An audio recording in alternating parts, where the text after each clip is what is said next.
Hey guys, Weeby Newz here, and today we are back with another video about Danganronpa 2x2. I'm still in disbelief that this is real, low-key. I get so excited whenever I say it. But yeah, there was a new FAMITSU article that just released, and it contains an interview with Sakakibara Shohei, a producer from Spike Chunsoft. It's a decently short interview overall, but it has some pretty interesting information in it, so I'd like to go through each question and discuss it with you guys. Please do be sure to leave a like and subscribe if you do enjoy my videos. That kind of stuff does help out a bunch, and without further ado, let's go ahead and get right into this. So the translated version of this interview I'm going to be referring to is done by Kamoon Cotino on Tumblr. I'll be sure to link their translation as well as the original article in the description below. So the first question is, considering this announcement at Danganronpa 15's anniversary, what was the intention behind making this new title and remake on the foundations of Danganronpa 2 instead of the first one? Sakakibara replies, the first idea we considered was a remake and reboot for Danganronpa 1. The starting concept for this project was changing the plot without changing the lore and cast.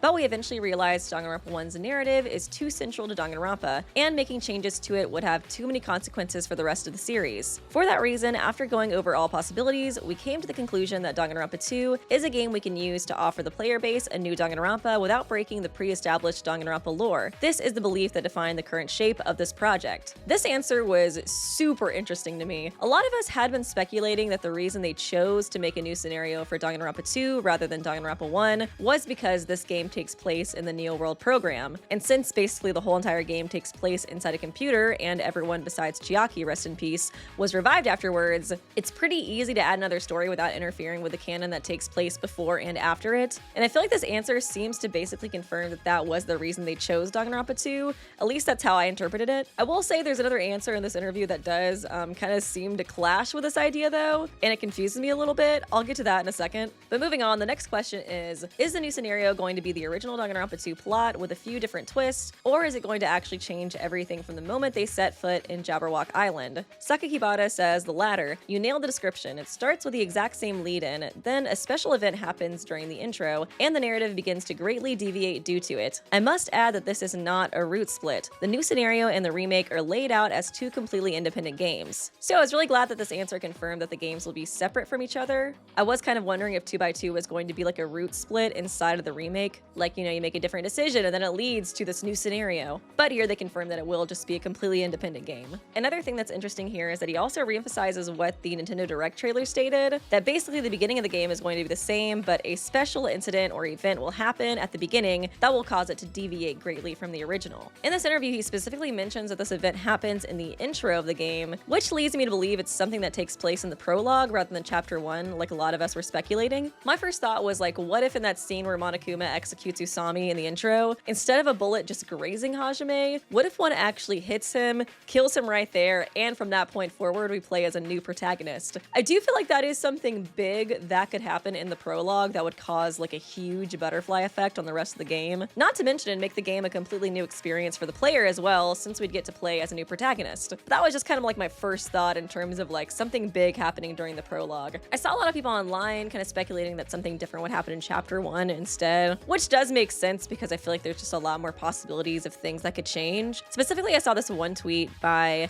Minerva Moment, and one of the things that they mentioned was, what if Byakuya and Teruteru, for whatever reason, failed to stop Nagito in chapter 1, and Nagito kills Hajime in the dark since he's closest to Nagito? And I really thought this was interesting because, like they mentioned in the tweet, like, what would change the story more than like both the protagonist and the antagonist dying first chapter? I might be overthinking it though, but like I said, since they mentioned the intro in this answer, I'm leaning towards it being something that happens in the prologue instead. The other reason I'm really leaning towards it being something that happens in the prologue too is because Sakakibara says that they nailed the description of this game when the interview mentioned that everything is going to change from the moment they step foot in Jabberwock Island. To me, it really just sounds like something from like the very, very beginning is going to change, but I could be overthinking it. Let me know what you guys think in the comment section below. After this, the interview continues. Sakakibara confirms that everything that took place before Danganronpa 2 is still relevant and canon to this game, such as Danganronpa, Danganronpa 0, and Danganronpa Another Episode, Ultra Despair Girls. Next, the interviewer asks if this game will continue into the plot lines of the Danganronpa 3 anime,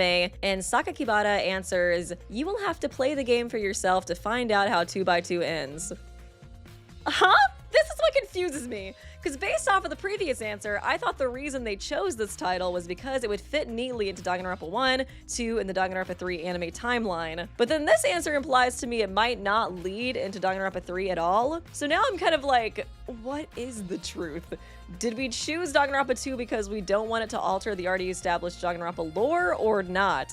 I feel like this non-answer implies that Chapter 6 is going to be different from the original, right? I saw some other people online saying that they think this answer implies they might retcon the Danganronpa 3 anime, since a lot of people don't really like it. And honestly, I would not be opposed to that. I kind of like to pretend the Danganronpa 3 anime didn't happen most of the time, so if they retcon it, I'll be happy. There is also the possibility that he's being vague because he doesn't want to spoil the ending of Danganronpa 2x2. You know, like regardless of whether or not it ends up connecting to Danganronpa 3 the anime or not. Because if he confirmed it then, like, you know, we would all know how it ends, basically. But I am leaning towards it being different just because it's like, this is Danganronpa. Would they really have Chapter 6 just be the same thing that we all like know? Chapter 6 is usually like the craziest chapter with like the most twists and reveals ever, you know? I feel like it would just feel very anticlimactic if we get there and then it's just like, yep, it's AI Junko again. Let's just press the reset button. Another thing that Sakakibara mentions is that altering Danganronpa 1 would have too many consequences on the rest of the series,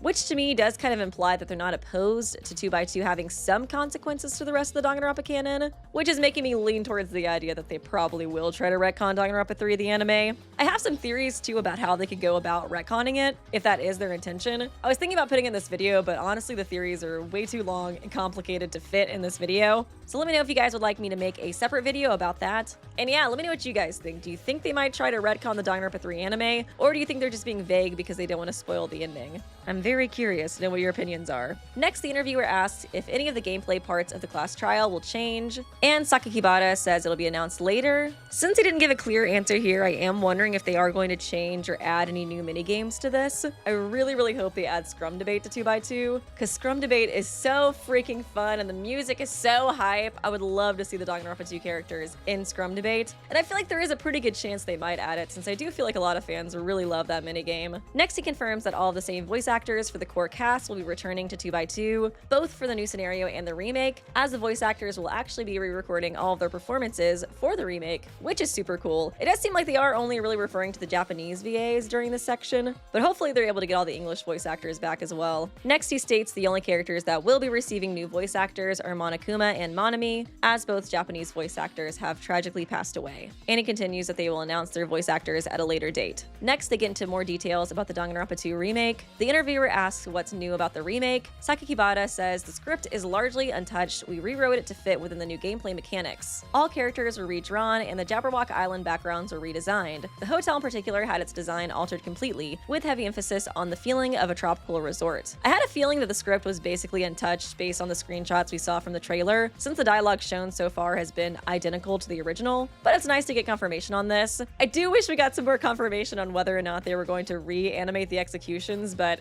I guess we'll just have to wait and see. I really hope they do though. Next, he asks if the game will contain the bonus mode Dangan Island and the minigame Magical Girl Miracle Monami, and Sakakibara says that this will be announced at a later date. Then the interviewer asks what the expected length of the new scenario is, and Sakakibara says the same as the original, or even longer. Longer is crazy. When they said around the same length originally, I thought for sure it might lean on the shorter side, but the fact that he mentioned longer here is super exciting. Next, he asks if Kodaka and Kamatsuzaki from 2Kyo are involved in the production of this game. He says that yes, Kodaka has the roles of story supervisor, original idealizer, and murder mystery creator in this game. 2Kyo Games is as involved in the production as we are. I did see some people referring to this answer as a way to try to say that Kodaka has a heavy hand as a story supervisor and murder mystery creator and trick creator in 2x2, the new scenario, but I'm not really sure if this really confirms that he's going to have a heavy hand in that part of the game. This section of the interview is mostly just talking about the remake, so I don't know if I would use this as like a full confirmation to say like, oh yeah, Kodaka has a really heavy hand in the new scenario, since I feel like there is a good chance they're mostly referring to the remake and how he's going to be credited for that. It is true though, based off the credits, that 2Kyo Games is as involved in the production as Spike Chunsoft is though, based off the credits that we can see on the website. So maybe they are referring to both, but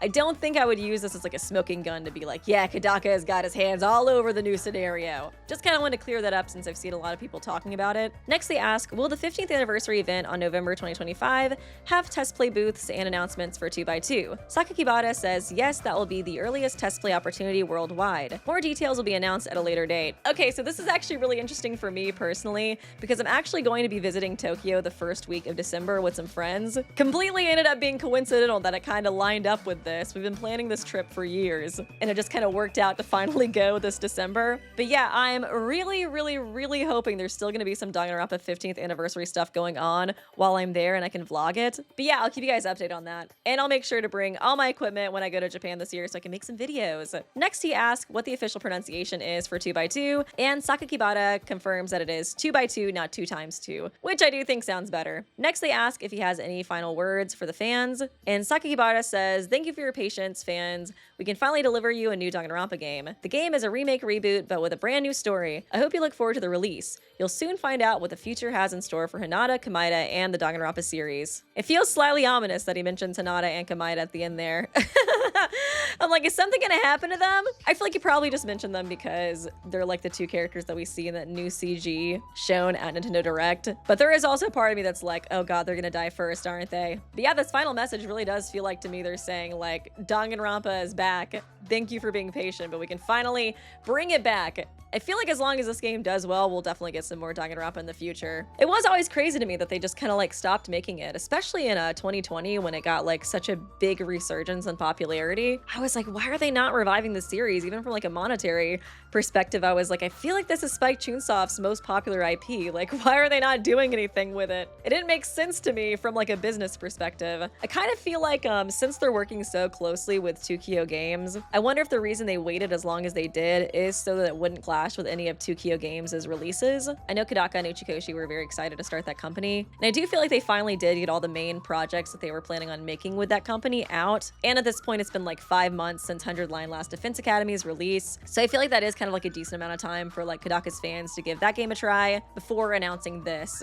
and getting them hyped up for more freaking Danganronpa. But yeah, that's just kind of my theory about this. But yeah, let me know what you guys think about this interview, and let me know what you guys are excited about seeing for this game, and also let me know what kind of videos you guys would like me to make for this game. Obviously, theory videos would be super fun. They're like some of my favorite videos to make. I also kind of do want to revisit the Wheel of Fate with Danganronpa 2x2 as well, but I'm thinking of maybe doing that for a stream instead of a video, since I already did make just like a straight up Wheel of Fate video. I thought that could be fun. I've been wanting to do Wheel of Fate streams for a while since I feel like it could be really fun to kind of do it with audience interaction. But yeah, let me know what you guys think about that. And yeah, thanks guys again so much for watching. Please do be sure to leave a like and a comment and subscribe if you do enjoy my videos. That kind of stuff just help out a bunch. And yeah, I will see you guys real soon.